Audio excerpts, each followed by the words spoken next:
Pak Ustadz. Waalaikumsalam Saya warahmatullahi bertanya, bagaimana cara mengatasi rasa penyesalan atas meninggalnya anak saya dalam kecelakaan? Dan saya merasa anak saya meninggalnya sia-sia. Terima kasih Pak Ustadz. Allah tidak menciptakan kita sia-sia. Allah tidak menentukan takdirnya dengan sia-sia. Allah itu alimun hakim. Allah itu maha tahu dengan segala yang baik buat kita. Allah maha tahu dengan apa yang akan terjadi, bagaimana kejadiannya, dan Allah itu penuh dengan hikmah dari apa yang dia kerjakan. Jadi ketika anak itu sudah meninggal dunia, maka orang tua hendaklah menyerahkannya kepada Allah, karena sejatinya dia itu milik Allah, bukan milik kita. Lihat dengan kacamata optimis. Seorang yang hidup di dunia, sejatinya dia sedang dalam penjara.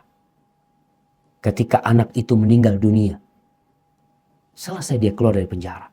Baik, buat yang belum balik, jangan dikatakan sia-sia tuh anak yang meninggal sebelum balik, yang Allah cabut nyawanya, yang Allah ambil nyawanya. Kelak kalau orang tuanya sabar dan menerima, tuh anak akan menunggu di pintu surga, menunggu orang tuanya. Bagaimana dikatakan sia-sia ketika anak itu menjadi syafaat buat orang tuanya? Apa yang sia-sia?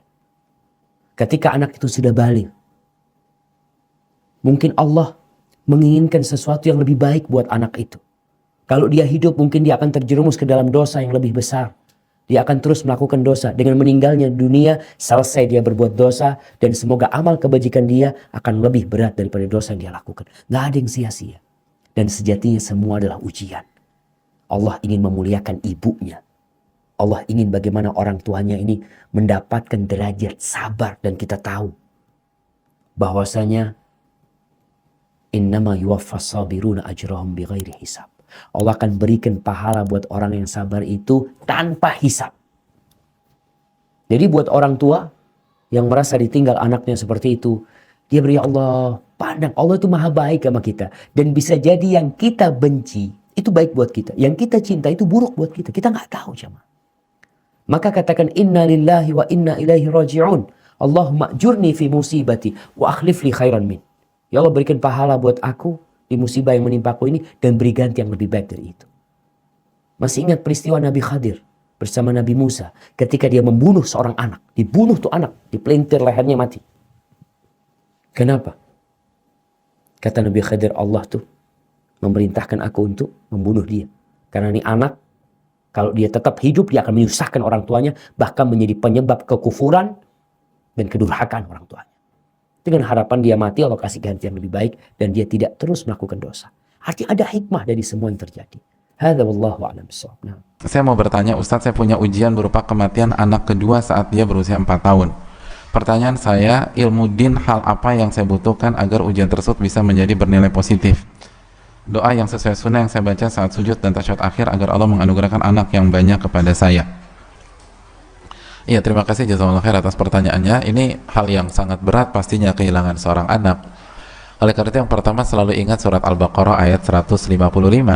Wa nabluwannakum bi syai'in minal khaufi wal ju'i wa naqsim minal amwali wal anfusi wath thamarat wa basyiris sabirin. Dan Allah pasti akan menguji kita dengan dengan rasa takut, dengan lapar, lalu dengan kekurangan harta dan tubuh dan diri, dan salah satunya anak kita meninggal. Lalu bergembiralah bagi orang-orang yang sabar. Bergembiralah bagi orang-orang yang sabar. Siapa orang yang sabar? Alladzina idza asabathum musibatun qalu inna lillahi wa inna ilaihi raji'un. Artinya, kenapa banyak orang udah baca innalillahi tetap aja nggak bisa bangkit dari rasa sedih? Kalau bahasa yang ini nggak bisa move on gitu ya, nggak bisa kembali normal lagi, karena lagi-lagi baca innalillahi wa inna ilaihi raji'unnya hanya dengan lisan, tidak dari hati. Innalillahi wa inna ilaihi raji'un itu menunjukkan tauhid rububiyah, jamaah sekalian. Itu menunjukkan bahwa kita percaya dengan yaumul akhir, hari kiamat. Bahwa ini hanya sementara. Ini hanya sementara. Kita insya Allah kita akan ketemu lagi dengan anak-anak kita di surga jika kita bertakwa kepada Allah Subhanahu wa Ta'ala. Saya ingin tanya, di sini ada yang punya anak SD atau anak SMP nggak? Anaknya anak SD dan SMP ada? Nggak ada. Semuanya jomblo di sini. Terus yang di atas siapa tuh? Hah? Yang punya anak SD ada di sini? Banyak ya? Yang punya anak SMP juga banyak. Ya. Si anak ini, si anak SD ini, ketika mereka sekolah, itu mereka tuh pamitan sama antum nggak? Pamitan, pamit cium tangan gitu ya. Bi aku pergi ya, atau ya aku pergi ya. Respon kita ketika anak tersebut pamitan seperti apa hadirin? Selama ini. Ada nggak yang langsung meluk tuh anak, terus nangis terisak-isak, terus bilang jangan nak, jangan. Ada nggak yang seperti itu? Ada nggak yang seperti itu? Coba yang ada angkat tangan. Yang begitu responnya? Nggak ada. Kenapa nggak ada? Kenapa kita normal aja? Kenapa? Karena kita tahu kepergian dia hanya sementara dan dia akan kembali ke kita. Iya enggak? Betul kan? Beda kalau misalnya antum tahu nih anak hari ini akan diculik gitu loh. Kira-kira antum sedih nggak lepas dia? Sedih. Tapi kalau kita tahu bahwa enggak, ini hanya sementara, dia akan balik lagi, zuhur dia akan pulang. Tetangga nanya, mas kok tega sih mas ngelepasin anak? Kok tega sih, orang siang nanti juga pulang. Bukankah kematian itu adalah perpisahan sementara jamaah sekalian? Perpisahan sementara. Oleh karena itu mainkan iman kepada hari kiamat. Iman kepada hari kiamat. Itu hadirin, konsep iman kita itu dari 1 sampai 6 itu luar biasa. Itu benar-benar membangun kualitas hidup seorang manusia. Hampir 1 bulan anak laki-laki anak wafat, umur 6 tahun. Sampai saat ini anak dirundung kesedihan. Semakin lama semakin terasa sedihnya Ustaz. Mohon pencerahannya. Jangan sedih. Ya. Banyak poin yang saya ingatkan. Yang pertama, Bapak Ibu sekalian, kita bukan pemilik anak itu. Kita bukan pemiliknya. Ibu-ibu di sini cuma lahir dari rahimnya saja. Bapak-bapak cuma punya sperma. Sekarang saya tanya, apa kita yang tancapin rambut di kepalanya? Kita punya andil 1 helai rambutnya? Gak ada. Anak ini lahir mau putih, mau hitam, laki-laki, perempuan lahir. Allah yang ciptakan. Maka pemiliknya pun bisa mengambilnya. Itu dulu poin pertama. Jadi jangan dianggap itu milik kita, bukan milik kita. Diri kita pun bukan milik kita, ini miliknya Allah Subhanahu wa Ta'ala. Itu landasan dasar agama Islam. Jadi kan? Itu yang pertama. Yang kedua, anak-anak kalau meninggal, teman-teman, siapapun meninggal, bukan cuma anak-anak, orang tua, siapa saja. Kalau meninggal, itu bukan hilang. Pindah alam. Pindah alam ke akhirat. Yang kita semua sebagai orang beriman tahu kita akan menuju ke sana. Ketemu, bukan tidak ketemu. Cuma dia dahului kita. Waktu ponakan saya meninggal di Makassar, umur 19 tahun. Anaknya Masya Allah tampan, pintar, prestasi di sekolah, bakti sama orang tua. Sore-sore kakak saya masih temanin, masih minta tolong diantar ke tempat kursus adiknya. Pulang, rupanya maghrib, dia sholat maghrib, ditelepon sama temannya minta dijemput di bandara.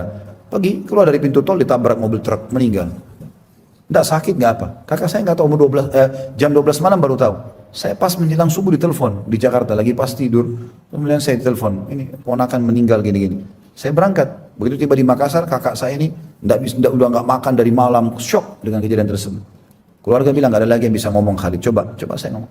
Saya dudukin, kak duduk sebentar. Pertama sekali kalimat saya bilang Hamdi, anak ini Hamdi, rahimahullah. Saya bilang Hamdi ini nggak hilang. Saya bilang. Terus langsung dia tiba-tiba kaget, kok nggak hilang? Kan meninggal. Loh iya, dia hanya pindah alam. Bukankah kebetulan ibu kami sudah meninggal tahun 79, saya waktu itu masih 4 tahun ibu saya meninggal. Nah, ibu kita sudah meninggal kan? Tapi itu dalam syariat Islam sedang menuju ke akhirat. Bukankah paman kita si fulan juga meninggal? Bukankah tante kita si fulan ini, banyak keluarga saya sebutin, semua meninggal. Itu nggak hilang loh. Mereka menuju ke akhirat dan memang kita sedang menuju ke akhirat semuanya. Jadi nggak hilang, jangan dipahami hilang. Yang penting tiket kita sama, iman dan amal soleh. Ya. Tujuannya sama. Kalau kita sama-sama ke Surabaya nih, saya bilang waktu itu contohnya Makassar, Surabaya. Sekarang tiketnya anak ini jam 9 pagi, saya sama kakak mungkin tiketnya jam 3 siang. Tapi kita sama-sama ke sana kok. Yang penting tiketnya sama, iman dan amal soleh. Sama-sama di surga, gitu. Kalau tiketnya beda, kekufuran, kemunafikan itu jadi masalah. Nanti ke neraka, di akhirat tidak ada surga, cuma neraka, nggak ada tempat ketiga. Baru dia tenang, subhanallah. Oh begitu ya? Iya. Tugas kita sebagai orang beriman sekarang, kalau kita sayang sama anak ini, perbanyak amal buat dia. Karena sudah balik.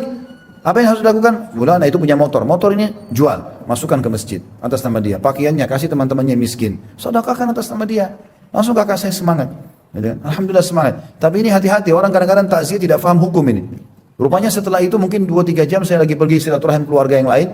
Begitu malam balik lagi kakak saya shock lagi. Kenapa? Karena banyak ibu-ibu datang ke rumah. Kasihan dari pintu. Kenapa anak kamu yang mati bukan anaknya fulan? Itu kan narkotika, anak kamu baik-baik. Oh iya ya. Nanya saya lagi. Iya, kenapa anak saya mati bukan anaknya? Ini pengganggu ini. Orang kalau datang takziah, tenangkan orang. Ringankan bebannya, bukan tambah dari pintu sudah nangis. Kasihan anak kamu. Memang nunjukin prihatin tapi salah. Tidak boleh begitu. Jadi itu yang kedua. Dia tidak hilang. Ibu yang bertanya ini gak usah khawatir. Dia tidak hilang. Yang ketiga, berita gembira yang luar biasa karena anak ini meninggal 6 tahun, belum balik. Ini aset buat bapak ibu ini. Pernah Nabi SAW keluar dari masjid, lalu beliau ramas bajunya sahabat dengan keras, sampai sahabat kaget, dipegang bajunya dengan keras. Begitu dia balik, Nabi SAW yang ramas bajunya. Lalu kata Nabi SAW, ya, tidak ada seorang pun bayi, ya, apa anak yang meninggal sebelum balik, ya, anak muslim ya, kecuali dia pada hari kiamat akan datang memegang badan orang tuanya sebagaimana saya pegang bajumu sekarang. Sampai Allah memasukkan mereka semua ke dalam surga. Itu tiket kita ke surga. Sudah nggak hilang, jadi juga bisa menyelamatkan kita di sana. Itu berita gembira sebenarnya. Bukan kita gembira karena anak kita meninggal. Tidak, memang Tuhannya sudah mau ambil dia. Amanah sudah diselesai bagi kita. Tapi itu jadi penolong bagi kita. Dalam hadis yang lain, riwayat Bukhari, hadis sahih. Dan ini dikatakan Allah SWT akan mendengar suara gemuruh depan surga. Dan Allah lebih tahu siapa suara apa itu, tapi Allah bertanya pada para malaikatnya. Suara apa itu? Mereka mengatakan itu anak-anak muslim yang meninggal sebelum balik. Mereka minta agar orang tua mereka masuk bersama mereka ke dalam surga. Maka Allah mengatakan masukkan mereka bersama-sama di surga. Jadi nggak usah sedih. Gembira, insya Allah khair. Baik.